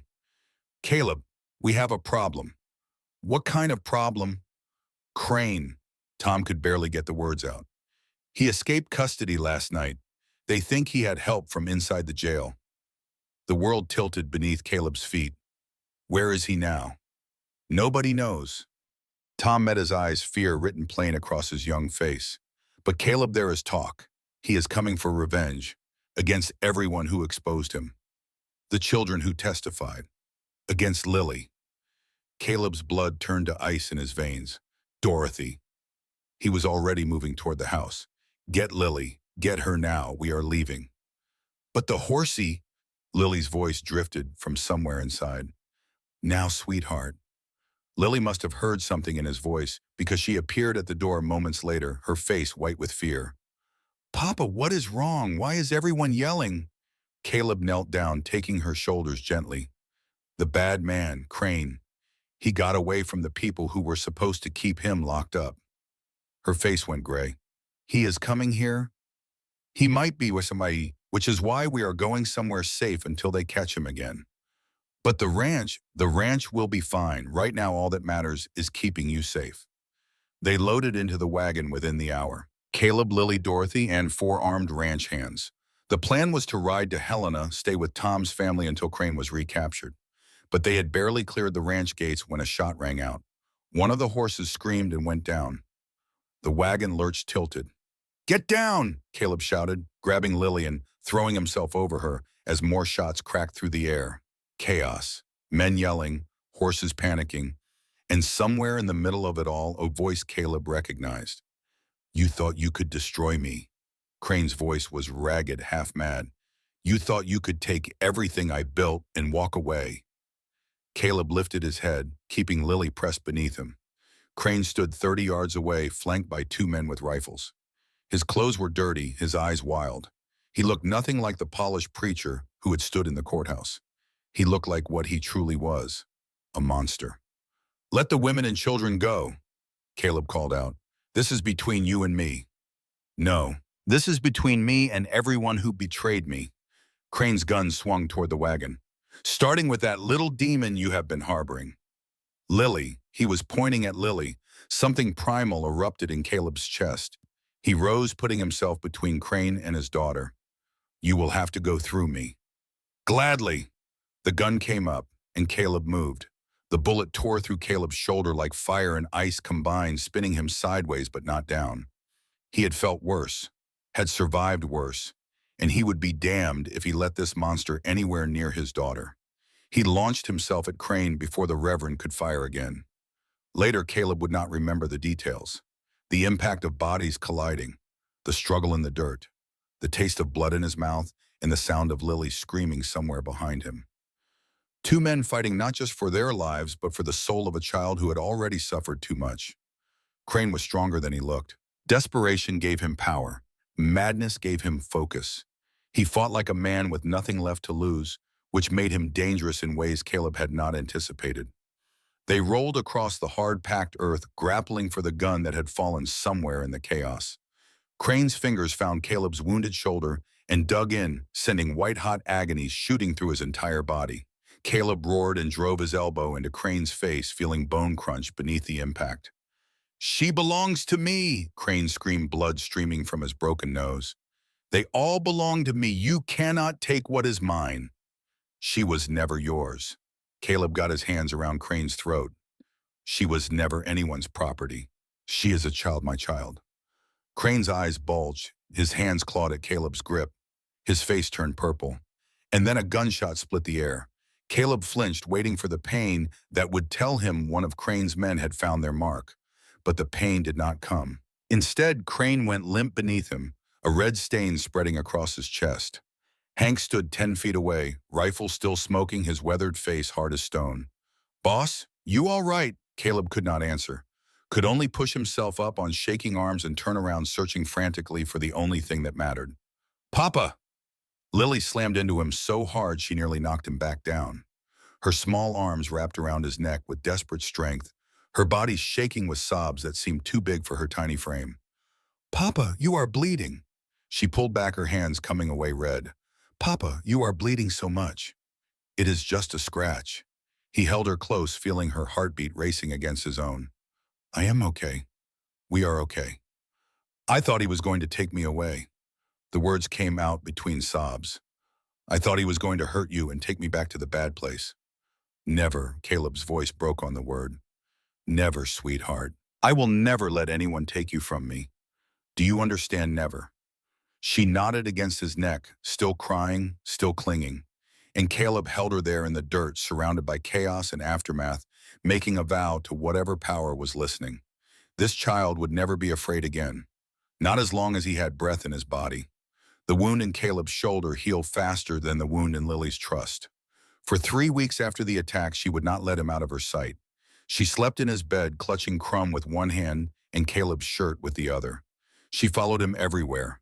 The barn, the fields, even to the outhouse door where she would wait outside, counting the seconds until he emerged. If he disappeared for even a moment, she panicked. "Papa is just getting water," Caleb said gently one morning, trying to pry her fingers from his sleeve. "I will be right back." "No," her voice was sharp with terror. Do not go. Lily, sweetheart. He came back. Her eyes were wild, rolling white at the edges like a spooked horse. The bad man came back. You said he could not, but he did. What if there are more bad men? What if they come when you are getting water? Caleb's heart shattered into pieces. He sat down right there in the hallway, pulling her into his lap. Listen to me. He kept his voice steady with effort. There are no more bad men. Crane is gone, really gone this time, and I will not let anything happen to you.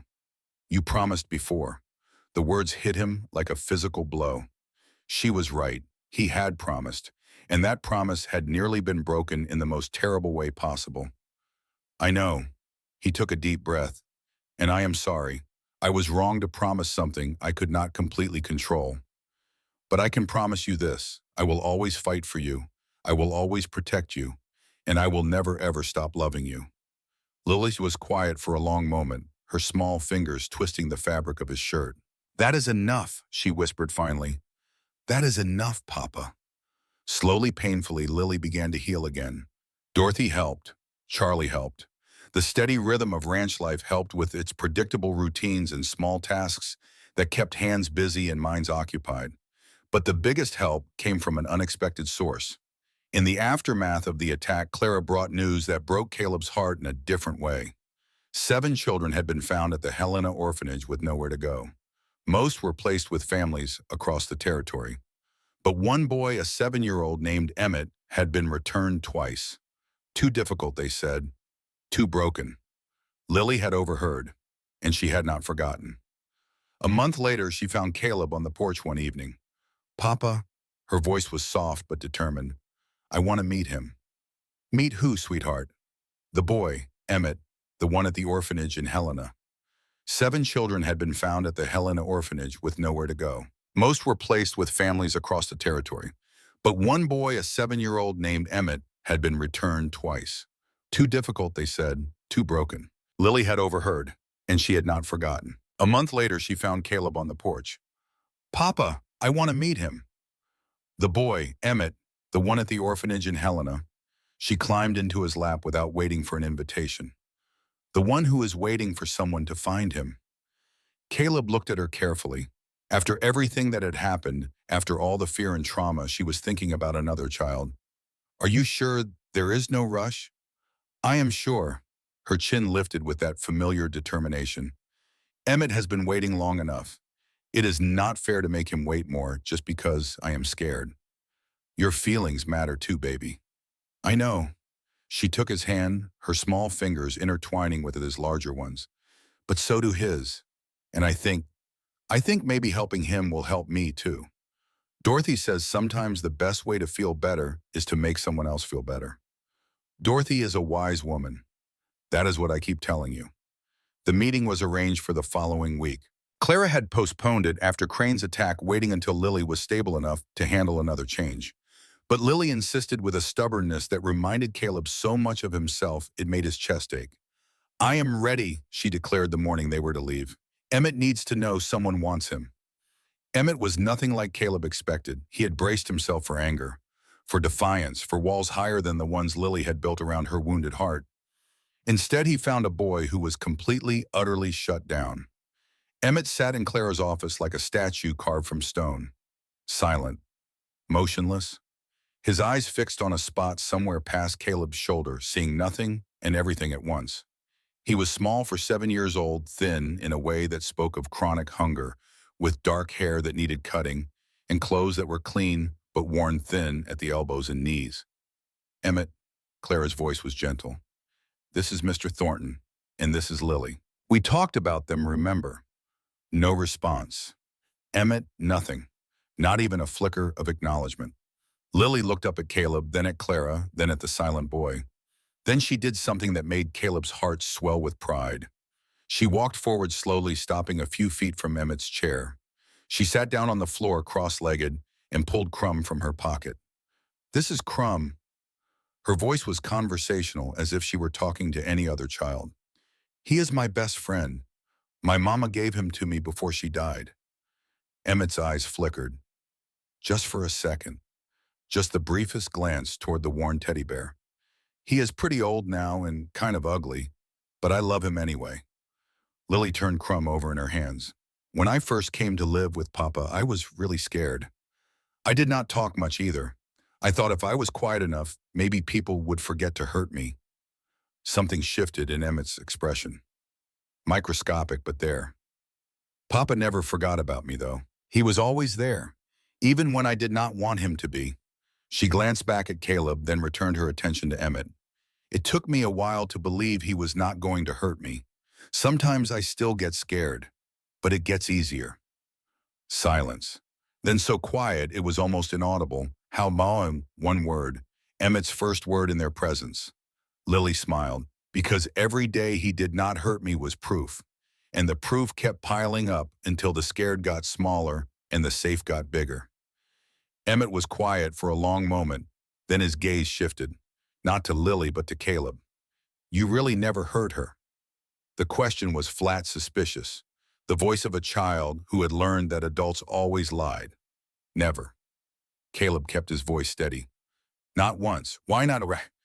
Because she is my daughter, and you do not hurt people you love. People always say that. Emmett's voice hardened. Then they hurt you anyway. Some people do. I do not. How do I know you do not? Not yet. Caleb crouched down, meeting the boy's eyes directly.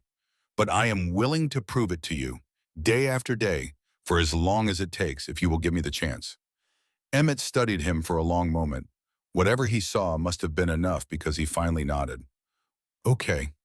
The word came out barely above a whisper. I will try. The first month with Emmett was hard. He did not trust anyone, did not believe kindness could exist without ulterior motive. He flinched at sudden movements, hoarded food under his mattress, slept with his boots on in case he needed to run. But Caleb did not give up. Neither did Dorothy, and Lily became Emmett's most determined advocate. He ate breakfast at the table today. She reported proudly in October. The whole thing, without hiding anything in his pockets. That is progress.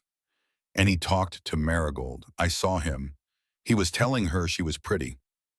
He talks to horses, but not to people. Horses do not lie. Lily shrugged. He told me that. He said animals are honest. People are not. Did you tell him some people are honest? I told him you are. She grinned. He did not believe me, but he will, eventually. The breakthrough came in November. The first real cold snap hit the territory, and Caleb found Emmett shivering in the barn at 3 a.m. barefoot in his nightshirt. Emmett, Caleb kept his voice soft. What are you doing out here? The boy pressed himself against the wall, eyes wide with something that looked like terror. I did not mean to. I am sorry. I will be good. Did not mean to do what? I wet the bed. Emmett's voice cracked with shame. I tried not to. I really tried, but I had a nightmare, and when I woke up... Hey, Caleb stepped closer slowly. It is okay. It is not okay. Emmett's whole body was shaking now. They punish you when you wet the bed. I know the rules. No food for a day, or the dark closet, or... He choked on the words. Or the belt. Caleb's heart shattered. He crouched down, making himself as small and unthreatening as possible. Emmett listened to me. There is no punishment for wetting the bed. Not here. Not ever. But I ruined the sheets. Sheets wash. Bodies clean up. There is nothing you could do that would make me hurt you. Nothing. You are lying. I am not. Everyone lies. I do not. Caleb held out his hand. I know you do not believe me. I know you have no reason to. But I am telling you the truth, and one day you are going to believe it. Emmett stared at the offered hand for a long moment. Then slowly he reached out and took it. Caleb led him back to the house where Dorothy was already heating water for a bath, and Lily was stripping the soiled sheets without being asked. I will make hot chocolate, Lily announced. That is what Papa makes me when I have nightmares. With extra sugar. Emmett's voice was tiny. With extra everything. That night, Emmett slept in Caleb's bed on the opposite side from Lily. The three of them fit awkwardly, legs tangled, elbows jabbing. It was the best night's sleep Caleb had gotten in months. Christmas came with all its attendant chaos. Caleb had not celebrated the holiday properly in years. not since Annabelle died. But this year, Dorothy insisted, and Lily and Emmett were beside themselves with excitement. We have never had a real Christmas, Emmett confided to Caleb on Christmas Eve, his voice still holding that cautious quality it always had. At the orphanage, they just gave us extra porridge. Well, this is going to be better than extra porridge. Promise. The words still cost Emmett something to say. Still felt like a risk. Promise. Christmas morning was everything Caleb had hoped for. The children woke at dawn, barely able to contain themselves. They tore into presents with delighted shrieks. New clothes, books, toys. Lily got a saddle sized just for her. Emmett got a complete set of wood-carving tools. But the best gift came last. I have something else, Caleb said when the wrapping paper had settled. For both of you. He handed each of them an envelope. Lily opened hers first, read it again, looked up with tears streaming down her face. Papa. Official adoption papers. Signed by Judge Stone himself. Caleb's voice was thick with emotion. You are not just Lily Thornton because we say so anymore. You are Lily Thornton legally. Forever. She launched herself at him, sobbing. Emmett opened his envelope more slowly. His hands were shaking. This says, he stopped, swallowed hard. This says you are adopting me. If you want me to. But I have only been here a few months. Does not matter how long. Matters how much. Caleb opened his arms, making room. You are my son, Emmett. Have been since the moment you took my hand in that barn. This just makes it official. Emmett stared at him. For a terrifying second, Caleb thought he had miscalculated. Then Emmett threw himself forward, crashing into Caleb's chest. Thank you, he sobbed. Thank you, thank you. Caleb held both his children legally and forever his, and felt something he had not felt in years. Complete. The years that followed were full of exactly that. Lily grew into a fierce young woman who fought for children the way Caleb had fought for her. At 18, she enrolled in the first law program for women in the territory, determined to become the kind of advocate that Tom Aldridge had been. I want to be the person who saves them, she told Caleb before she left for school. The way you saved me. You already are, sweetheart. You always have been. Emmett found his calling not in law but in building. He became an architect, designing homes and schools, and eventually orphanages that were nothing like the places he had escaped. Every child deserves a beautiful space, he told reporters at the opening of his first children's home. A place that tells them they are worth something, that someone cared enough to build something good for them. And Caleb watched his children change the world one life at a time. You taught me that you know. Caleb squeezed her hand. How to trust again. How to love without being afraid of losing. You taught me first. She looked up at him with those brown eyes that had captivated him from the moment he first saw them on that auction platform. No longer haunted, but bright with joy. You taught me I was worth fighting for. You were always worth it, Lily, from the very first moment. I know, she smiled. I finally believe it. The ceremony was beautiful. Emmett gave the toast. Dorothy cried. And when Lily danced with her new husband, Caleb felt Annabelle's presence like a warm hand on his shoulder. You did good, he imagined her saying. Better than good. I had help, he thought back. The best kind. That night, after the guests had gone and the music had faded, Caleb found himself on the porch of the ranch house. The same porch where he had held a terrified 3-year-old and promised her safety. The same porch where he had watched Emmett learn to trust. The same porch where his family had grown from one broken man into something beautiful beyond imagining. Thinking about the old days, Emmett settled into the chair beside him, a man now strong and sure, thinking about how far we have come. Long way from that auction platform. Longest journey of my life. Caleb paused, looking out at the stars. And the best. Do you ever regret it, taking on all of us? Not for a single second. Emmett was quiet for a moment. Then he said something that made Caleb's heart swell with joy. I'm going to have a child soon. Sarah is pregnant. We just found out. Emmett, that is wonderful. I am terrified, his son admitted. What if I mess it up? What if I am not good enough? You will mess up sometimes, everyone does, but you will also love them with everything you have, and that is what matters. How do you know I will? Because I know you. Caleb reached over and gripped Emmett's shoulder. Because I have watched you grow from a boy who trusted no one into a man who loves with his whole heart. You are going to be an incredible father, Emmett. I have no doubt. Because you taught me how. Because you chose to learn.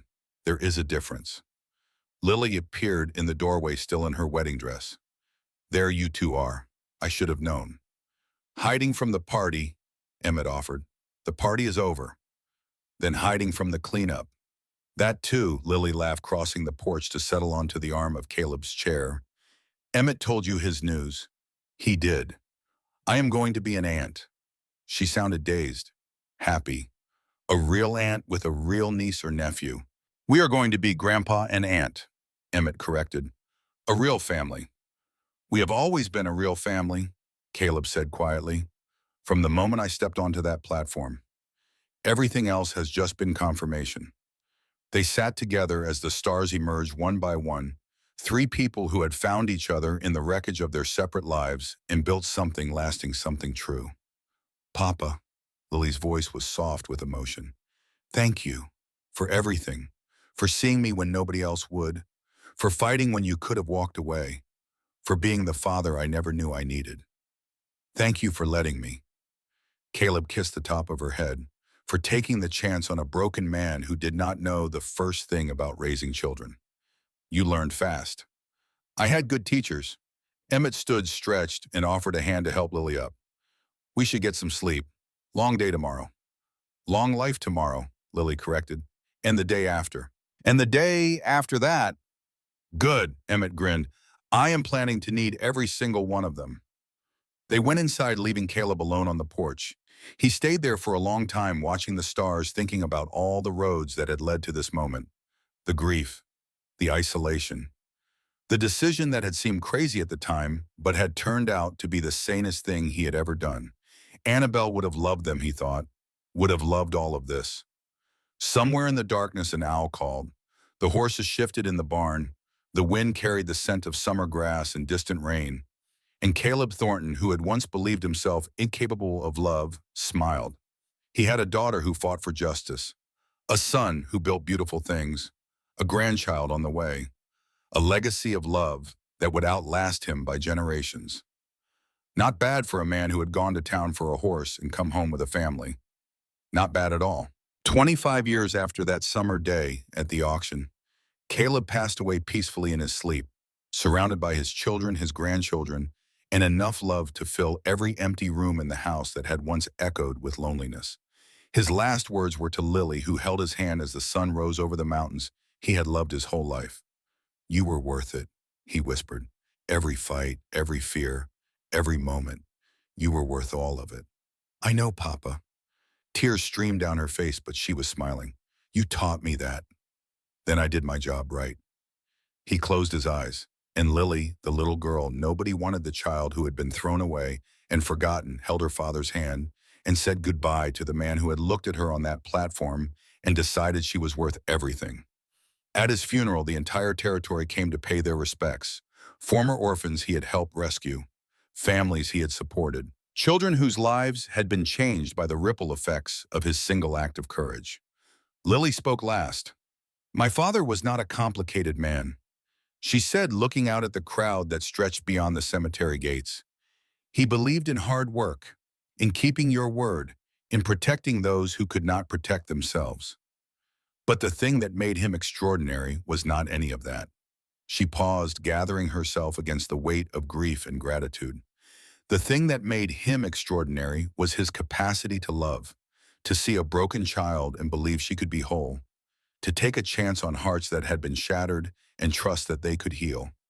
She looked at Emmett, standing with his wife and their 3 children. At Dorothy, gray-haired now but still fierce. At Charlie, who had become her husband years ago, completing a circle that had begun in a hayloft decades before. On Lily's wedding day, 20 years after that summer auction, Caleb walked her down the aisle of the same church where Crane had once preached his false gospel. The building had been cleansed since then, both literally and spiritually, and now it rang with the joyful sounds of a community celebrating love. The groom waiting at the altar was no stranger. Charlie Brennan, Dorothy's grandson, had grown from the loud 10-year-old who first coaxed Lily's laughter into a steady, kind man who had loved her for as long as he could remember. Some things, it seemed, were meant to come full circle. Nervous, Caleb asked as they waited at the back of the church. He taught me that family is not about blood. It is about choice. It is about showing up day after day and proving through action what words can never fully express. Her voice steadied. My father saved my life when I was 3 years old. But more than that, he gave me a life worth living. He gave me love worth believing in. He gave me a future I never dreamed was possible. She lifted her chin, that familiar gesture of determination that Caleb had recognized the very first time he had seen it. And I will spend the rest of my days making sure that legacy continues, that every child who feels unwanted knows there is someone fighting for them, that every broken heart learns it can beat again. She placed her hand on his casket. That is what you taught me, Papa. That is what I will teach them. The service ended. The crowds dispersed, but the family remained. Lily, Emmett, Dorothy, Charlie. The children running between gravestones, too young to understand loss, but old enough to feel love. They stood together at Caleb's grave, watching the sunset paint the mountains in shades of gold and purple. He would have hated all this fuss, Emmett said finally. He would have loved every second of it. Lily corrected. He just would have pretended to hate it. Same thing. She laughed through her tears. Yeah, same thing. A breeze stirred the grass. Somewhere in the distance, a horse whinnied. And in that moment, Lily felt her father's presence like a warm hand on her shoulder. I am proud of you, she imagined him saying. I know, Papa. I finally know. The Thornton Ranch stands to this day. Lily's great-grandchildren run through its fields, play in its barns, ride horses descended from Marigold. And in the main house above the fireplace hangs a portrait. A man, a woman, 2 children. Not posed stiffly like most family portraits of the era, but candid, natural.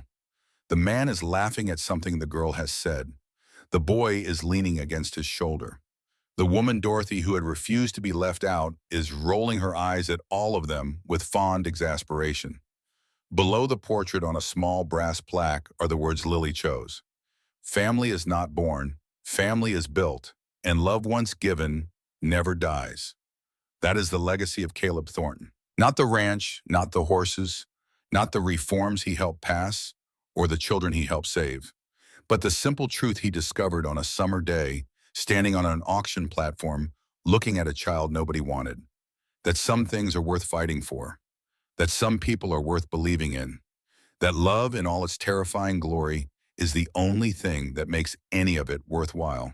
He found a daughter when he went looking for a horse. He found a son when he thought his heart was full. He found a family when he believed himself incapable of love. And in finding them, he found himself. That is the power of choice. That is the miracle of belonging. That is what it means to love completely and without reservation. Forever and a day.